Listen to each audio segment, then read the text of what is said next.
여러분 안녕하십니까. 벌써 지난번 제가 출연하고 벌써 한 6개월이 됐네요.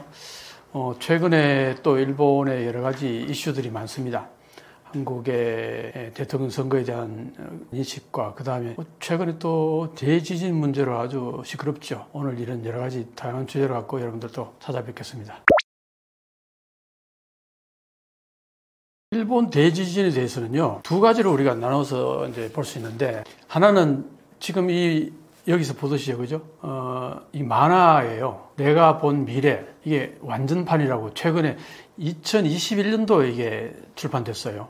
여기에 이 만화 작가가 여기 보면은 진정한 대재난은 2025년 7월에 온다. 이렇게 타이틀을 이렇게 적었어요. 근데 이게 전 세계적으로 지금 이슈가 되고 있나 하면은 요게 지금 완전판인데 오리지널판이 언제 출판됐냐면은 1999년도, 지금부터, 그러니까 21년에 출판되기 22년 전에, 1999년에 출판됐는데, 그때 타이틀은 뭐냐면은, 대지진이 2011년 3월에 온다. 이렇게 했어요. 여기에다가, 타이틀로. 1999년에 그렇게 타이틀을 썼는데, 언제? 2011년 3월 달에 왔으니까, 정확히 12년 후에 그 예언이 적중한 거죠. 그런데, 그때는요, 처음 이제 적어 놓은 거기 때문에, 이게 출판되고 나서 12년 지난 다음에 대지진이 왔고, 그리고 이제 그러다 보니까 이 만화가 잊혀졌을 거 아니에요, 사람들이. 12년 전에 이제 절판이 되고 나서 12년 후에 지진이 왔으니까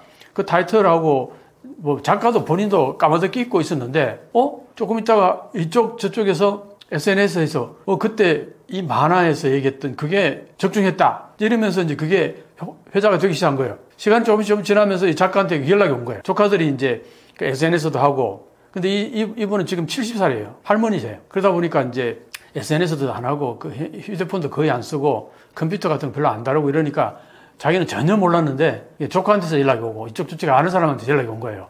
그때 그 책에서 얘기했던 거에 정확히 적중해가지고, 이게 아주 놀라운 이제 반응을 보이고 있다. 그래서 이제 나중에 방송국에서 연락 오고 뭐 이런 식이 된 거예요.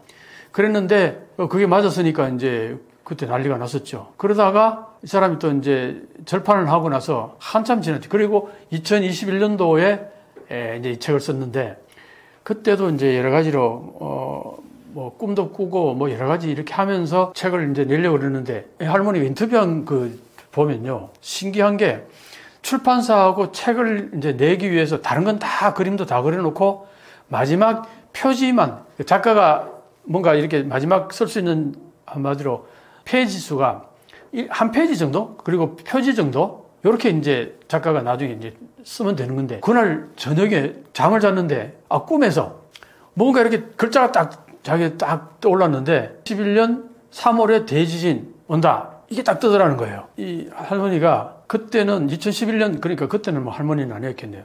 근데 어쨌든 그때도 책 출판소에서 이제 거의 완전히 뭐 온 거 다 마무리하고 이제 마지막 그거만 마무리 작업하는데, 근데 그날 그 전날 저녁에 이분이 꿈을 꿨는데, 꿈속에 어떤 여러 가지 그런 어떤 상황이 나타나고 나서 자막이 딱 뜨는 같이, 영화를 보면 자막이 뜨는 같이 딱 뜨더라는 거예요. 그게 뭐냐?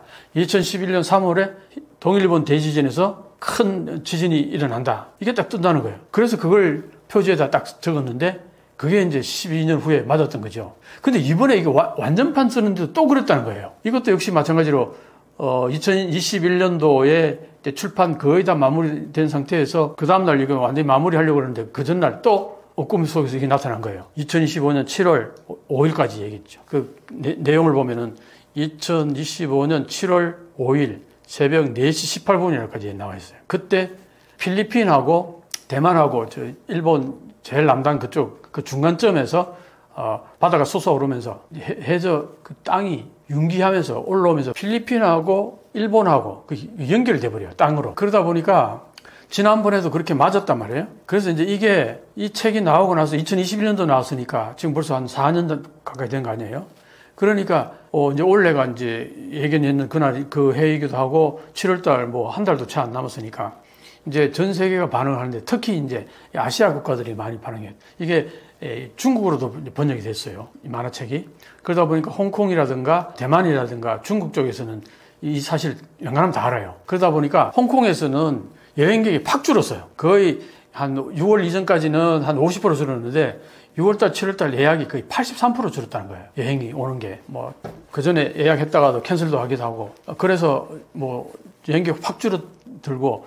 그리고 일본에서도 이제 이게 굉장히 이제 회자가 되는 거죠. 왜 그러냐니까, 얘기했듯이 2011년도 3월 달에 정확히 맞췄잖아요. 5월까지 정확히 맞췄으니까. 그리고 그것도, 그 인터뷰 했는 거 보면은 일본의 그 유명한 잡지, 거기에다 인터뷰를 했는데 보니까 앞에 오리지널 22년 전에 냈던 그 책에서도 출판하기 얼마 전, 며칠 전에 이제 마무리 짓는데 그날 이제 꿈을 꿨는데 자막이 딱 뜨더라는 거예요. 자기 그 자막이 아까 얘기했듯이 2011년 3월 동일본에서 대지진이 난다. 그게 딱 뜨더라는 거예요. 그래서 그걸 고민도 하지 않고 그 자막에다 집어넣었다는 거예요. 그때도 그 출판사에서 이게 이렇게 명확히 연도하고 뭘 하고 이렇게 딱 적는 자체가 안 맞으면 어떡할 거냐. 엄청나게 부담이 될 거 아니에요. 출판사에서도. 그래도 자기가 분명히 그걸 봤으니까 그냥 써넣자 해서 써넣었어요.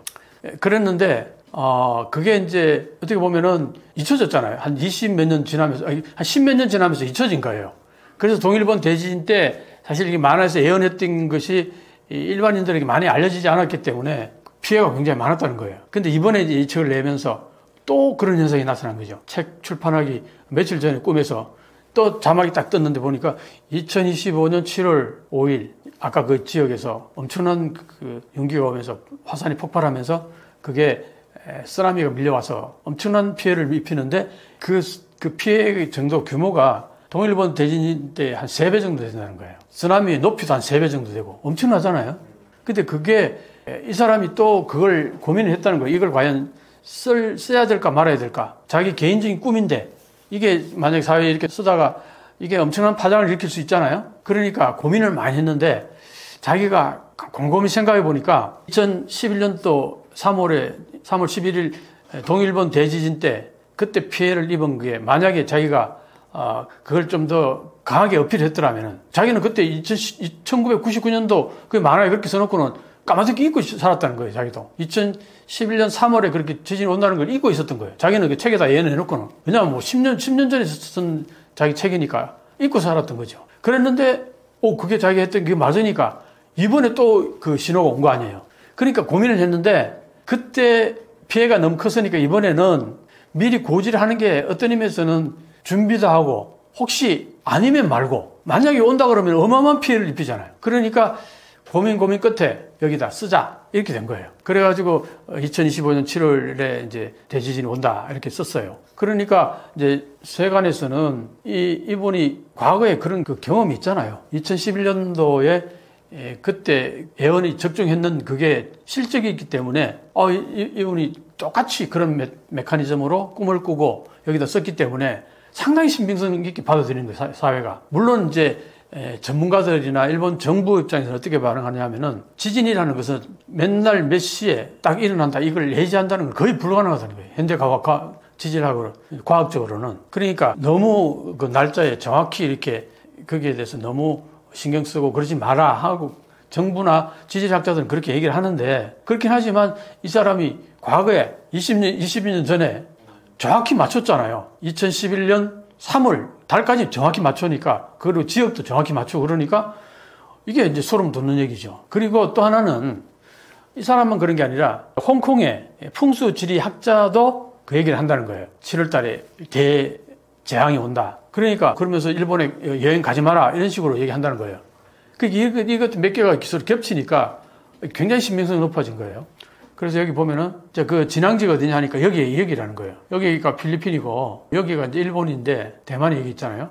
이 지점에서 땅이 치솟아 올랐는데 해서 땅이 치솟아 올라가지고 이 필리핀하고 대만하고 일본하고 이 땅이 연결돼 버린다는 거예요. 어마어마하잖아요. 이 바다에서 땅이 솟아 올라가지고 필리핀하고 일본하고 서로 육지가 연결돼 버린다. 이 정도면은 그 파괴력이 어마어마할 거 아니에요. 그러니까 동일본 대진 때가 어느 정도였냐면 대충 그때 진앙지가 2점이었을 거예요. 2점에서 이제 발생해가지고 9.0이었나 그랬는데 그래도 이렇게 많이 떨어졌잖아요. 그래서 이제 그때가 한 10몇 메타 정도 쓰나미가 높이가 그랬는데 이번에는 여기 동일본 대지진이 한 3배 된다는 거예요.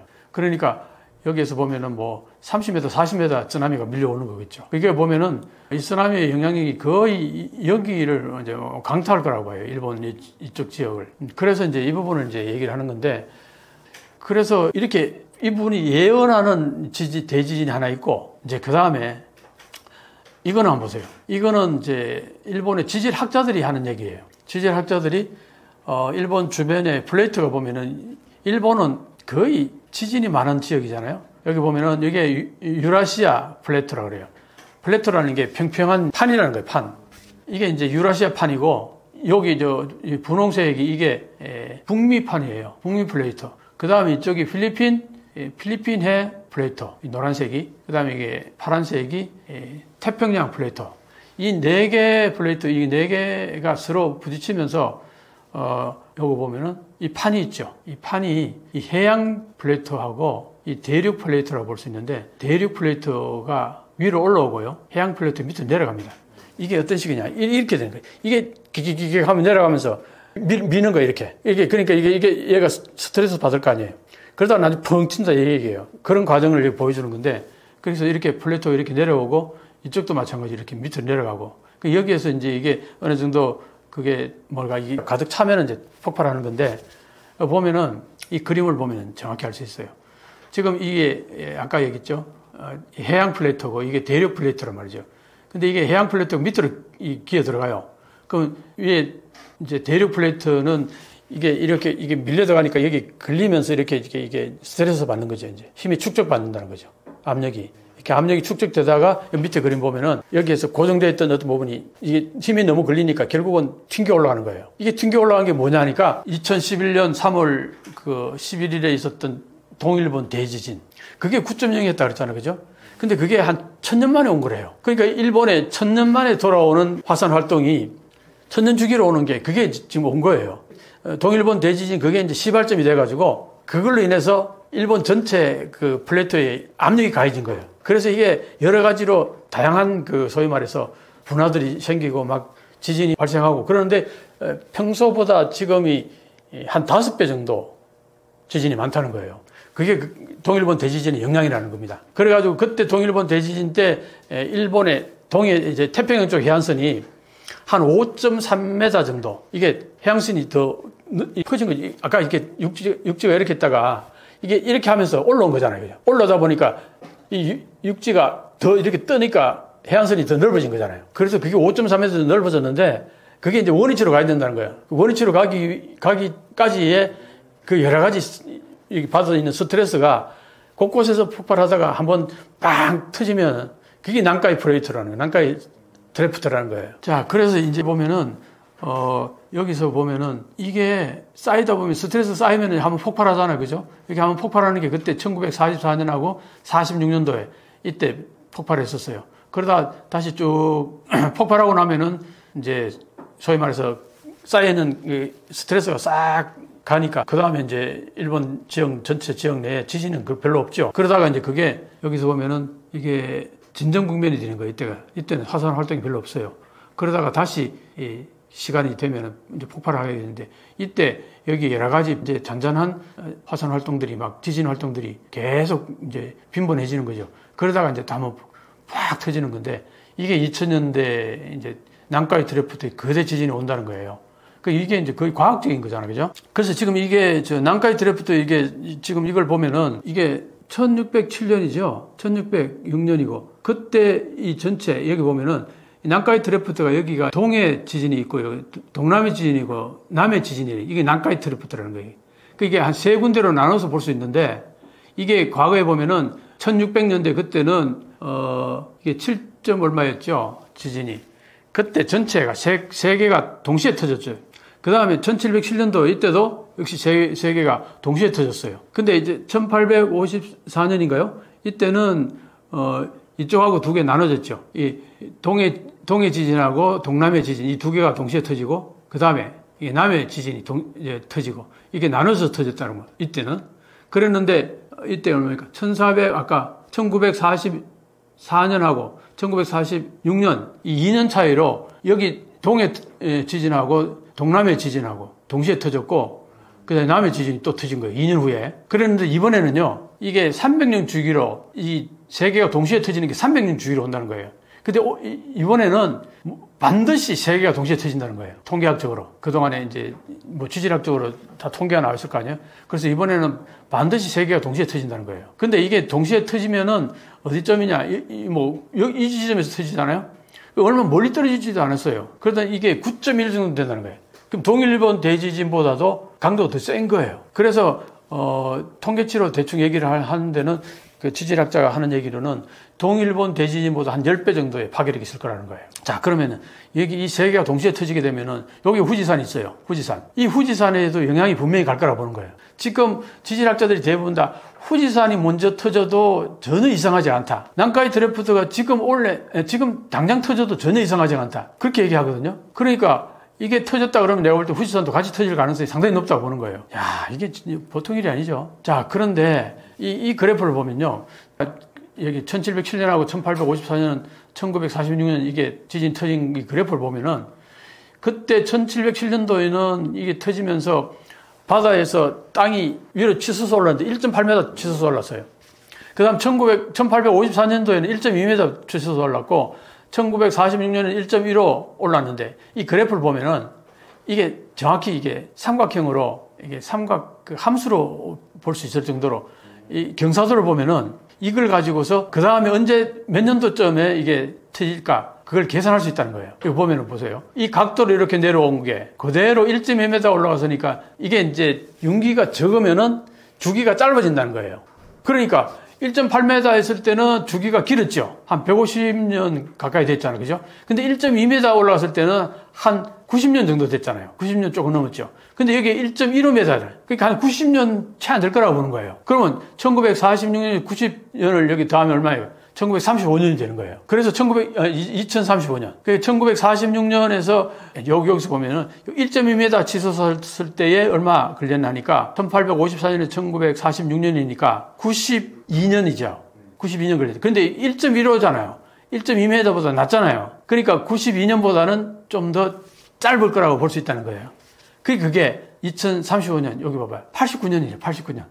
그러니까 이 각도로 보면 정확히 예견이 되는 거예요, 어느 정도. 그래서 지금 지질학자들이 통계치를 내서 딱 보는 게 2035년을 기점으로 해가지고 앞뒤로 5년에 언제 터져도 100% 터진다는 거예요.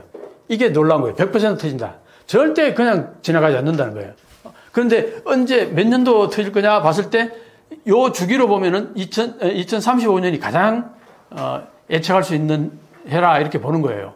과학적으로 보면은 산술적으로 보면은 그렇게 해서 보면은 2035년 주기로 해서 앞뒤로 5년 이렇게 보면은 2030년에서 2040년 사이에 그 사이에 100%이 대지진이 온다는 거예요. 난카이 드래프트에서. 그러면 난카이 드래프트 아까 세 군데 다 터지면은 후지산도 같이 터질 가능성이 상당히 높다는 거예요. 야, 이렇게 되면은 이거 뭐 일본은 완전히 초토화 되는 거죠. 그러면 이제 아까 얘기했듯이 동일본 대지진보다 한 3배 정도 더 파괴력이 크다 그랬잖아요. 그죠?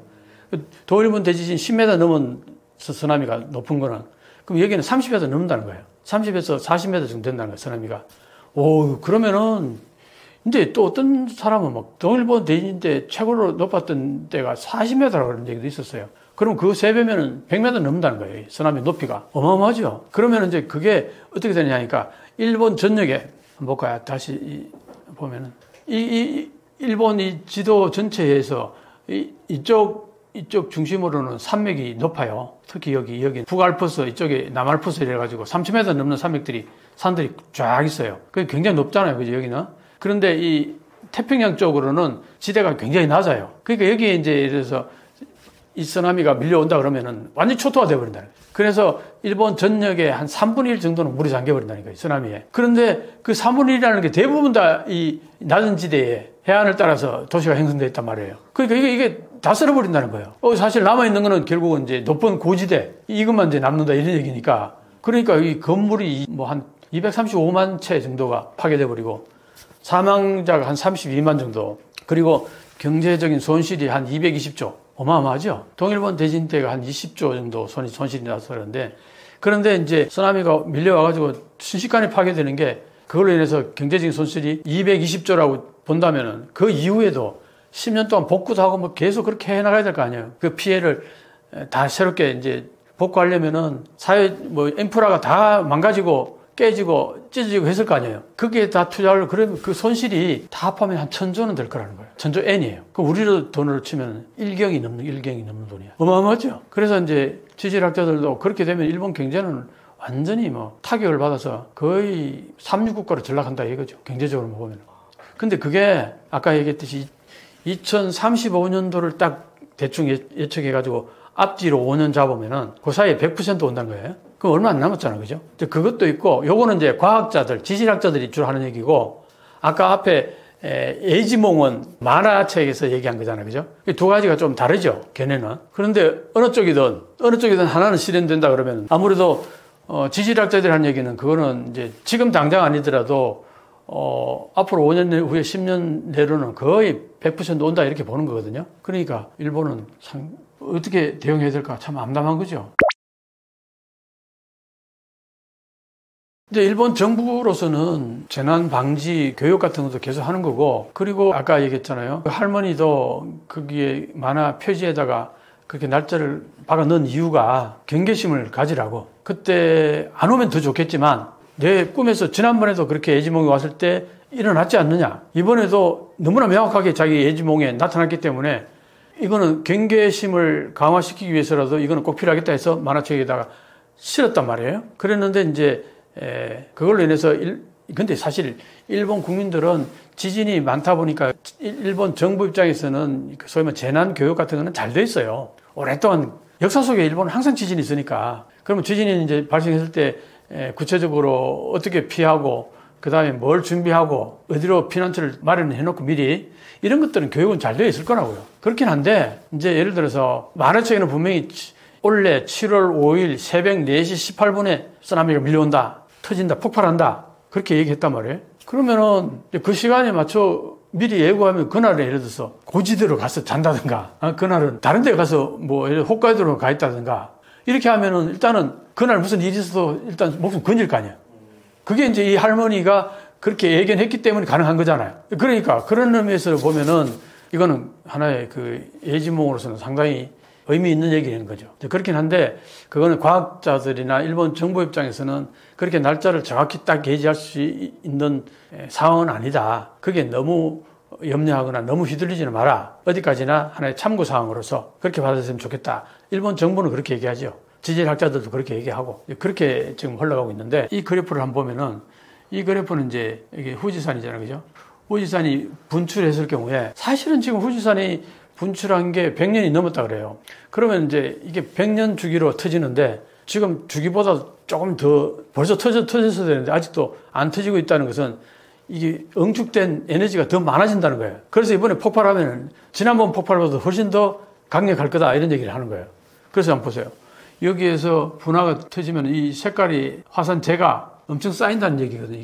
이게 30cm 짙게 회색으로 보이는 거 이거 이 부분이 30cm고 조금 옅은 데가 8cm고 더 옅은 데 1cm 아주 희미한 회색에는 0.01에서 1cm 정도. 이게 여기 보세요. 이게 도쿄도예요. 도쿄도를 전부 다 덮어버려요. 찌바현하고 여기가 가나가와현이거든요. 여기가. 그러니까 이 넓은 지역을 화산재가 다 덮어버린다는 거예요. 특히 이게 가나가와현은 완전히 초토화되고 도쿄도 일부 지역은 완전히 뭐 30cm 쌓여버리면요.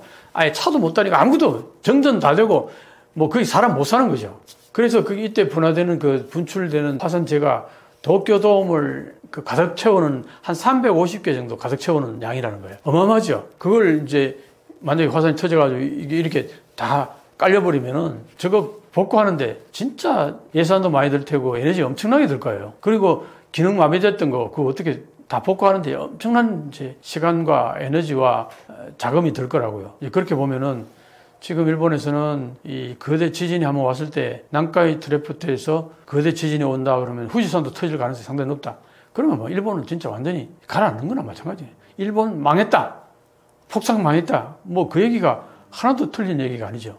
그러니까 3분의 1 정도가 뭐 잠긴다 그런 얘기도 있고 그런데 이제 이런 건 있어요. 여기에서도 이제 지질학자들이 아까 32만 명 정도 죽는다 그랬잖아요. 근데 일본 인구가 1억 2,500만 정도 돼요. 1억 2,500만 중에 죽는 사람이 32만 정도면은 대부분 산다는 거잖아요. 인명은 사실 그렇게 그렇게까지 크게 그건 아니라고 볼 수 있어요. 물론 동일본 대지진 때 2만 명 가까이 죽었는 것에도 상당한 쇼크였는데 지난번에 고베 대지진 때도 한 6천 명 넘게 죽었죠. 그렇긴 했는데 거기에 비하면 32만 명 엄청난 인원인데 그렇지만 일본 전체 인구가 1억 2,500만 정도 되니까 비율로 따지면 퍼센트로 따지면 정말 그렇게 얼마 높지 않다고 볼 수 있으니까 인명은 그렇게 큰 피해는 아닌데 경제적으로 완전히 초토화된다는 거예요. 인프라 같은 게 전부 다 망가지고. 그래서 그렇지 않아도 지금 일본이 뭐 잃어버린 30년, 잃어버린 40년 간다 그러는데 이제 완전히 뭐 잃어버린 100년이 될지도 모르는 거죠. 자, 그렇긴 한데 이런 게 있어요. 우리 IMF 겪고 나서 나라 망했다 그랬죠. IMF 왔을 때. 뭐 나라 망했다 그랬는데 어떻게 됐어요? 2년 만에 어느 정도 복구가 되고 그 뒤로 오히려 더 경제적으로 부흥을 하게 됐다고. 그건 뭘 말하느냐니까 사실 어떤 면에 있어서는 파괴는 건설의 아버지라는 얘기가 있어요. 일본 사회에서 어떻게 보면은 인프라라든가 여러 가지 사회 구조라든가 이런 것들이 이미 노후된 게 많아요. 사실은 소위 말하는 상수도라든가 하수도라든가 이런 것들이 옛날에 벌써 5, 60년 전에 전부 다 깔렸던 것들이란 말이에요. 이게 되게 노후돼가지고 이거 뒤집어엎어서 다 새롭게 해야 되는데 그런 것들이 지금 다 사회 인프라가 노후화되는 이런 게 많단 말이에요. 근데 그걸 한꺼번에 어떻게 하기가 참 힘들어요. 근데 만약에 이번에 이걸로 인해서 한꺼번에 막 전부 다 파괴돼 버린다 치자. 그럼 어떻게? 처음부터 새롭게 완전히 다시 깔아야 될 거 아니에요. 그렇게 되면은 어떤 의미에서는 오히려 더 전부 다 새롭게 개조를 하고 새롭게 스타트할 수 있는 우리 IMF 때 완전히 다 썰어버리는 것 때문에 새롭게 심은 그 인프라들이 굉장히 뭐랄까 미래지향적이고 새롭게 심은 인프라들이란 말이에요. 그러니까 과거의 것들은 얽히고 설켜가지고 쉽게 건물들 쓸만한데 딱 썰어버리고 새로 짓기가 애매하잖아, 그죠? 근데 이게 막 어떤 일을 해서 건물이 어느 정도 붕괴가 됐다, 아니 금이 갔다, 도저히 사용하기가 어렵다. 그러면 밀어버리고 새롭게 짓잖아, 어쩔 수 없이. 그러면 이제 결과론적으로는 완전히 새 건물이잖아요. 그런 맥락에서 보면은 한국도 옛날에 IMF 때 이후에 그렇게 해서 발전했듯이 일본도 이걸로 인해 가지고 순간적으로는 팍 지마가 있긴 있지만 분명히 그렇긴 하지만 어떤 의미에서는 또 새롭게 스타트할 수 있는 부분도 있지 않느냐. 그래서 아까 할머니 분이 만화 그랬던 그 할머니가 하는 얘기가 자기가 그 꿈을 꾸면서 보니까 그렇게 엄청난 피해를 입었는데 그 뒤의 상황이 상당히 고무적이더라는 거예요. 일본 국민, 살아남은 일본 국민들이 모두 다 일심 단결해가지고 새롭게 뭔가를 하는데 지금까지 일본은 어떤 의미에서는 이게 단결심이 굉장히 없어요. 왜 그러냐니까 우리는 오랫동안 이게 중앙집권 체제였잖아요. 그죠? 나라님이 전부 다 관리를 다 파견하고 중앙집권이었단 말이에요. 그러니까 항상 우리는 하나의 중앙집권되는 그게 있었단 말이에요. 그런데 일본은 봉건제였잖아요. 봉건제라는 거는 지방자치제가 지금 발달했는 것과 마찬가지로 과거에는 그 지역의 영주들이 다 최고의 힘을 쓰는 그리고 그게 이제 쇼군이라고 있어가지고 쇼군한테 조공을 바치는 형식으로 하면서 사실은 자기가 그 지역에서는 자기가 제일 그였잖아요. 자율성이 굉장히 강했단 말이에요. 그러니까 중앙 집권화가 안 됐다고. 그랬는데 그러다 보니까 단결이 잘 안 돼요. 일본 전체가 하나로서.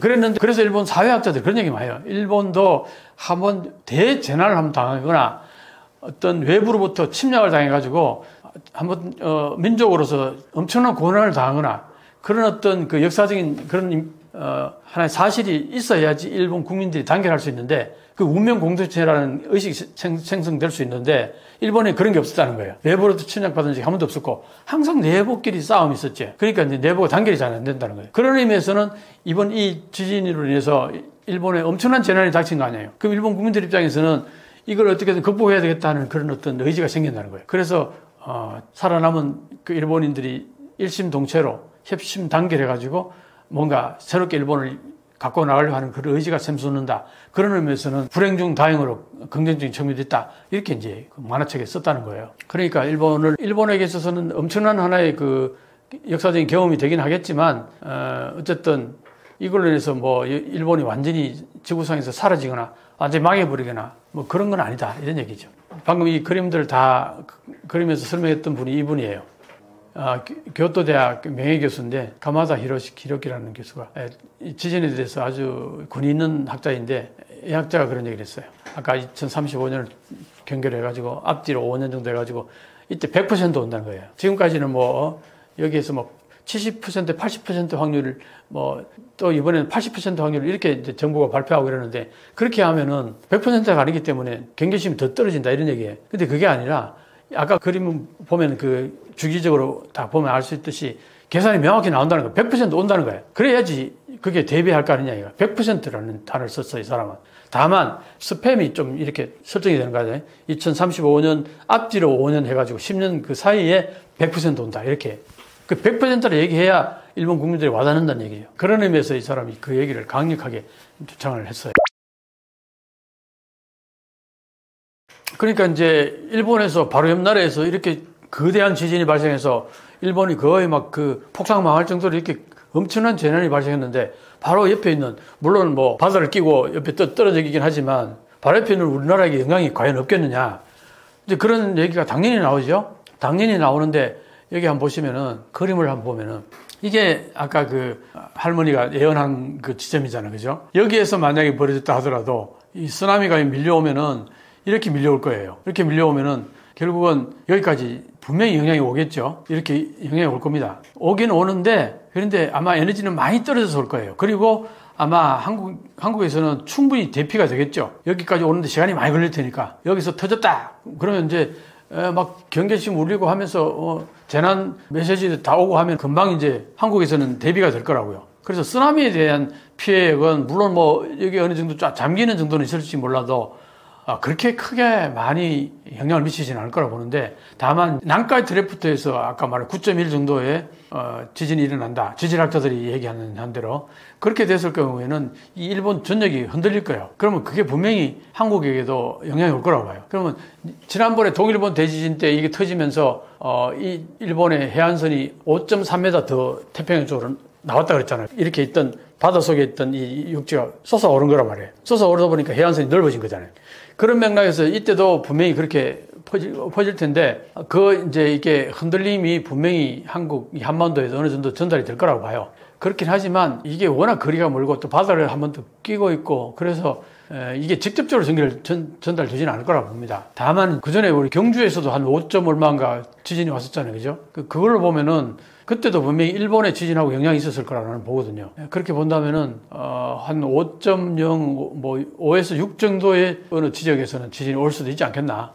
그때 사실은 일본에서는 6 정도 오는 거는 그렇게 큰 피해가 없어요. 일본은 내진 설계 같은 것들이 어느 정도 오래전부터 다 되어 와 있었기 때문에 일본은 6 정도 가지고는 그렇게 큰 그게 없어요.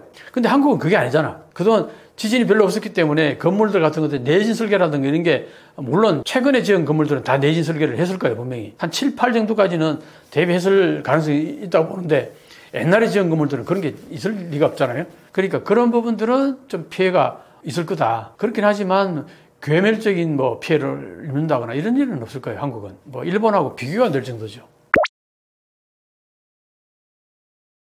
이제 일본에서도 이번 대통령 선거에 관심이 되게 많았어요. 이제 왜 그러냐 하니까 윤석열 전 대통령을 이제 일본에서는 대환영이었잖아요. 그럴 수밖에 없는 게, 윤석열 대통령은 일본에서 역사 문제 같은 거 일본이 요구하는 대로 거의 다 들어줬단 말이에요. 하나도 어떤 뭐 요구하는 것 없이 일본이 원하는 대로 다 해줬다고요. 그 일본에서는 대환영이었죠. 우리 입장에서 어때요?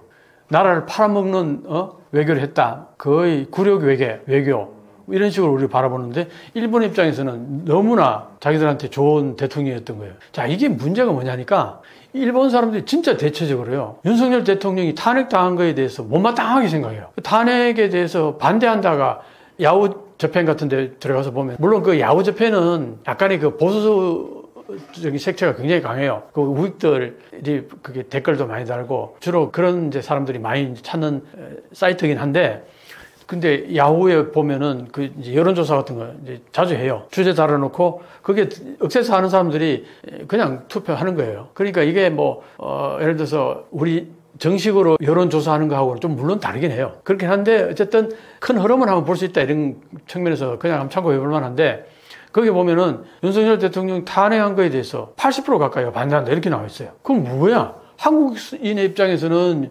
저거는 계엄령을 해가지고 나라를 말아먹으려고 있는 하나의 범법자란 말이에요.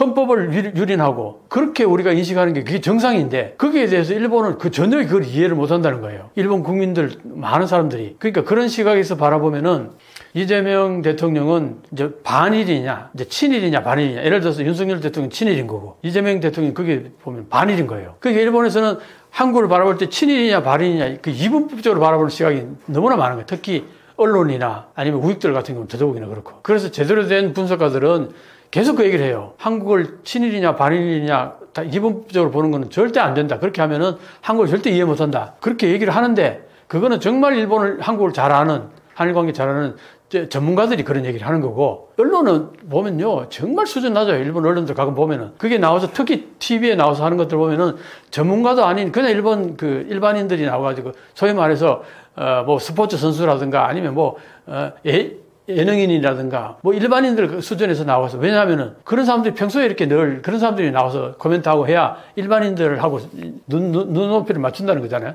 그렇다고 본다면은 한일 관계 같은 경우에는 굉장히 전문적인 영역이기 때문에 정말 전문가들을 패널로 이렇게 앉혀놓고 정말 심도 있게 디스커션하고 이런 거는 좋아요. 그럼 거기에서 제대로 된 분석이 나오고 이렇게 할 텐데, 대부분이 일본 TV 프로그램을 보면은 그런데 나와서 하는 게 무슨 가십거리 다루듯이 하는 경우들 많고, 아니면은 전문가를 초청한다 해도 보면은 맨날 한국에 대해서 비판적인 시각하는 이상한 그 전문가들 있죠. 혐한에 가까운 전문가들. 그런 사람들은 주로 앉혀놓고 이제 얘기를 하다 보니까 항상 그렇게 삐딱하게 보는 거야, 한국을. 내가 그런 걸 너무나 많이 봐요. 그래서 내가 한일역전이라는 책을 쓰게 된 하나의 큰 동기가 됐지만, 그래서 일본에 진짜 그 TV나 보면 수준이 너무나 낮아요. 한국을 바라보는 그 분석적인 시각이나. 내가 얘기하지만 분명히 전문가들은 그렇지 않다는 거예요. 일본의 동경대, 예를 들어서 한반도 전문가, 조선 전문가, 이런 사람들이 쓰는 글 보면은 명확히 얘기를 해요.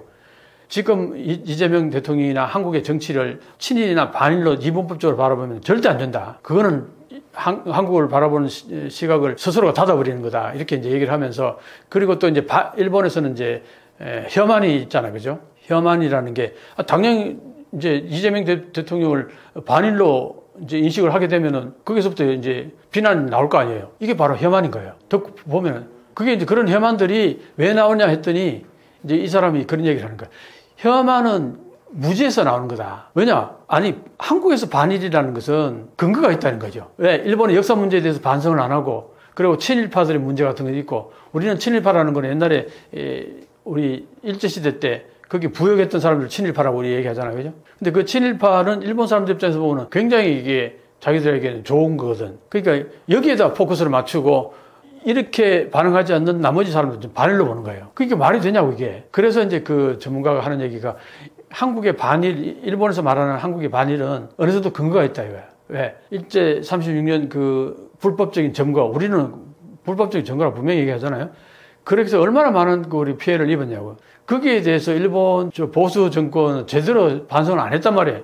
거기에 대해서 비판하는 게 그게 어떻게 반일이냐. 그거는 지극히 나름대로 근거가 있고 당연한 거 아니냐. 그렇게 일본의 전문가들이 분석을 한단 말이에요. 그런데 대부분의 한국의 식민지라든가 한국의 역사라든가 이런 것들을 제대로 잘 모르는 사람들이 그냥 한국의 어떤 반응들을 보고 일본에 조금 뭐 비판적인 얘기하면 이건 반일이라는 식으로 이렇게 하는 것 자체가 사실은 그게 대다수예요. 그래서 보니까 이제 일본 특히 자민당의 보수 정치가들은 거의 보면은 윤석열 대통령을 정상적으로 보는 거예요. 자기들에게 아주 잘 맞는. 그런데 우리 한국인의 입장에서 어때요? 범법자이고 내란 수괴고 그 다음에 헌법재판소에서 탄핵을 당한 사람이고 이제 범죄자잖아요. 그걸 어떻게 일본은 그 사람들을 정상으로 보고 자기들에게 잘한 친일파를 보고 거기에 반대되는 이재명 대표라든가 거기에 지지했던 한국인들을 반일로 본다. 이게 말이 되냐고. 이런 인식을 갖고 있다는 거예요, 대부분이. 그래서 이제 그래도 한국을 좀 이제 아는 약간의 지식 엘리트들은 그런 얘기를 하는 거예요. 집에 나와서. 절대 반일로 봐서는 안 된다. 지금 현재 이재명 대통령을 반일로 본다든가. 그러니까 어떤 식으로 얘기하냐면 이재명 대통령은 그 전에 계속 일본 비판적인 얘기들을 많이 했어요. 그 다음에 그 핵 오염수 그때 그 방류할 때도 이거는 뭐 제2의 태평양 전쟁이다. 거의 그렇게 표현하기도 했고 또 한 번은 이제 일본에 대해서 역사 문제 같은 것들은 굉장히 아주 강하게 비판했단 말이에요. 그러다 보니까 이제 그런 것들이 남아가지고 일본에서는 이재명 대통령은 한국의 트럼프다. 뭐 이런 식으로도 얘기도 하고 그 다음에 최근에 와서는 이제 이번에 대통령 선거하면서 일본에 대해서 좀 호의적인 얘기도 하고 긍정적인 반응도 하고 그러다 보니까 이재명 대통령이 실용 외교를 외쳤잖아요. 그죠? 실용 외교를 외치면서 일본에 대해서 비판적인 시각을 많이 거뒀어요. 지난번 대통령 선거 때보다 이번에는 훨씬 일본에 대해서 사실은 언급을 많이 하지도 않았지만 몇 번 언급했을 때 되게 중요한 파트너다. 앞으로 한일 관계는 잘 해나갔으면 좋겠다. 긍정적 얘기를 좀 했단 말이에요. 그러니까 이제 일본에서도 이재명 대통령이 좀 바뀐 건가? 이렇게 이제 그렇게 시각을 보는 거예요. 그런데 혐한적인 시각을 갖고 있는 사람들은 절대 저 사람 바뀔 사람 아니야. 카멜레온 같은 사람이다. 자기한테 유리할 때는 아주 좋은 얘기하고 자기한테 불리할 때는 또 일본 비판할 거다. 언제든지 그럴 가능성이 충분하다. 카멜레온 같은 사람이다. 정치가다. 이런 식으로 비판하는 거예요. 그게 내가 지금 한 얘기 대충 들으면 어떤 분위기 좀 감이 잡히나요? 기본적으로 장노년층들은 대부분 이런 시각이에요. 한국에 대해서 상당히 비판적이고 이재명 대통령에 대해서 아주 이렇게 지금은 좋은 얘기 하는 것 같은데 또 지켜보겠다. 분명히 얼마 안 있어서 또 반일로 돌아설 거다. 거의 그런 식으로 인식을 해요. 그런데 이건 세대 차이가 많이 나요.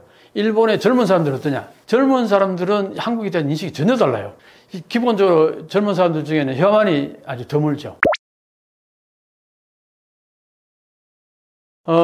선거에 대한 이제 반응은 사실은 젊은 사람들은 선거에 별로 관심이 없었어요. 정치에 별로 관심이 없어요. 그러다 보니까 투표하러 잘 안 가요. 그럼 어떻게 되냐? 일본에서는 자민당 선거, 이제 중의원 선거라든가 참여원 선거를 하게 되면은 보통 이제 한 50%에서 60%, 50%, 60% 사이, 60% 좀 넘기가 힘들어요. 최근에 와서 보면은. 과거에는 뭐 70%도 넘기도 하고 했는데 최근에 와서는 뭐 거의 60% 넘기기 힘들어요. 자, 그렇다면 어떻게 되느냐? 자민당을 지지하는 세력이 한 25%에서 30% 정도 된다고요. 이건 완전히 콘크리트 지지층이에요. 이 사람들이 대체로 중장년층이 많은 거죠. 특히 남자들이. 그리고 이 사람들은 대부분 다 선거 때는 거의 선거에 투표하러 가요. 그러면 어떻게 되느냐? 기본적으로 자민당 정치가들에게 투표하는 25%에서 30%는 기본적으로 깔고 간다는 얘기잖아요. 근데 50% 좀 넘는 전체 투표율이 나온다 그러면 어떻게 될 것 같아요? 그 나머지 전부 다 야당을 찍는다 해도 야당으로 넘어가기 힘들잖아요. 퍼센트로 보면은.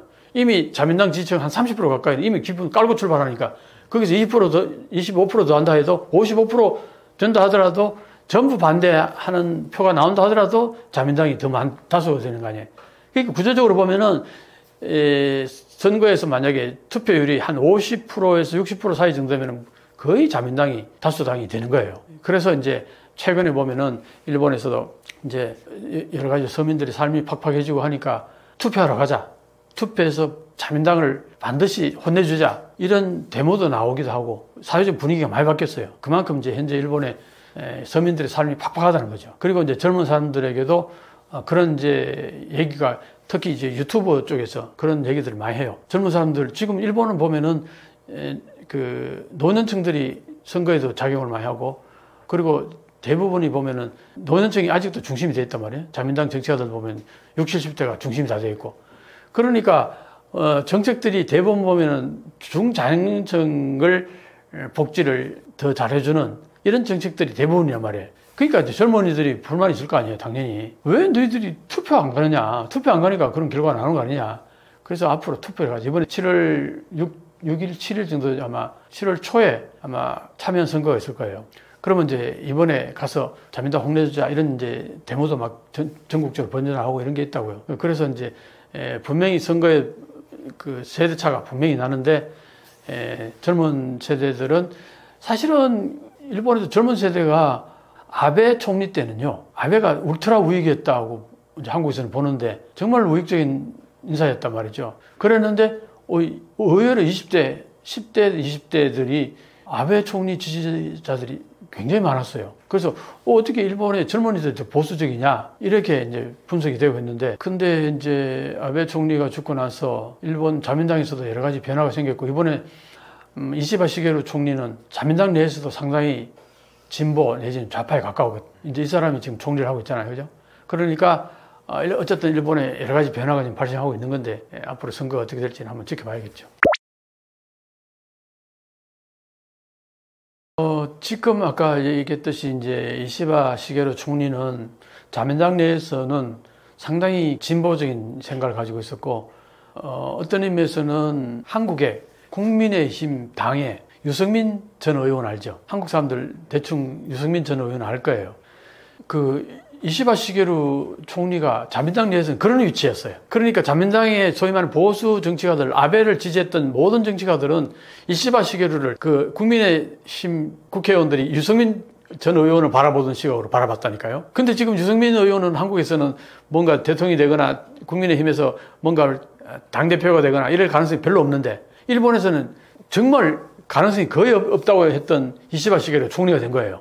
내가 여러 번 그 인터뷰도 하고 했는데, 언론의 분석가들이나 제대로 된 정치 그 분석가들은 이시바 시게루가 총리 될 일은 절대 없다고 그랬어요. 그런데 지난번에 중의원 선거 때에 자민당이 참패를 한 다음에 결국은 이제 총리가 바뀌면서 중의원 선거를 앞두고 그때 기시다 총리가 3년을 지나고 더 연장을 하려고 그럴 때에 기시다 총리를 간판으로 해서는 중의원 선거에서 절대 우리가 이길 수 없다. 그래가지고 바꾸자 했었는데 그때 나온 게 이시바 시게루 총리가 된 거예요. 그러니까 이시바 시게루 입장에서는, 그러니까 일본의 지금 정치 지형을 보면은 과거에 자민당에서 쭉 총리를 해왔던 사람하고 전혀 다른 성격을 가진 사람이 이시바 시게루 총리 된 거예요. 그러니까 이 사람이 지금 이번에 이재명 대통령 당선에 대해서 한글로 이렇게 축하 메시지를 보내온 거 아니에요. 이게 어떤 의미에서는 일본에서는 좀 특별한 케이스라고 볼 수 있는 거죠. 한국 입장에서 보면은, 한국으로 바로 축하 인사를 보내왔다, 일본 총리가. 그래서 어떻게 보면은